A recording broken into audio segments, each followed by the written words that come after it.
আমরা নতুন কিছু চ্যানেলের পক্ষ থেকে এসেছি, আপনাকে আমরা 3টা কুইজ ধরবো। আপনি যদি সঠিক উত্তর দিতে পারেন 3টারই, আপনার জন্য একটা গিফট আছে। আপনি প্রস্তুত আছেন? জি আলহামদুলিল্লাহ প্রস্তুত।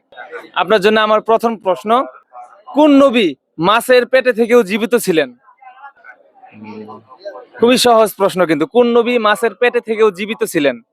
ইউনুস। ইউনূস আলাইহিস সালাম। হ্যাঁ, আলহামদুলিল্লাহ, উত্তর কিন্তু 100% সঠিক। আপনি কিন্তু একটা পেরে গিয়েছেন, আরো 2টা পেলে আপনার জন্য একটা গিফট আছে। আচ্ছা, আমরা পরের প্রশ্নে চলে যাচ্ছি। কোরআনে সবচেয়ে বেশি মানে কোন নবীর নাম আর কি এসেছে? কোরআনে সবচেয়ে বেশি কোন নবীর নাম এসেছে? মুহাম্মদ সাল্লাল্লাহু আলাইহি সাল্লাম। মুহাম্মদ সাল্লাল্লাহু আলাইহি সাল্লাম? না না না, মুহাম্মদ সাল্লাল্লাহু আলাইহি সাল্লাম। আমি অপশন দিই আপনাকে, হযরত মূসা আলাইহিস সালাম, হযরত ঈসা আলাইহিস সালাম, হযরত ইদ্রিস আলাইহিস সালাম। এই তিনজনেতে একটা, আপনি একটা বেছে নিতে পারেন। মুসা।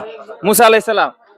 ওনার উত্তর কিন্তু 100% সঠিক। আপনি যদি আরেকটা পেয়েছেন তাহলে কিন্তু আপনার গিফট কনফার্ম। ঠিক আছে, আপনি কিন্তু 2টা পেরে গিয়েছেন।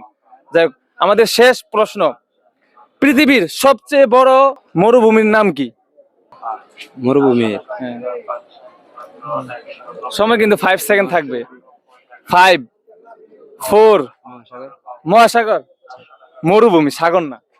মরুভূমি। 3, 2, 1, সময় কিন্তু শেষ। যাই হোক, দুঃখিত ভাই, আপনাকে গিফট দিতে পারলাম না।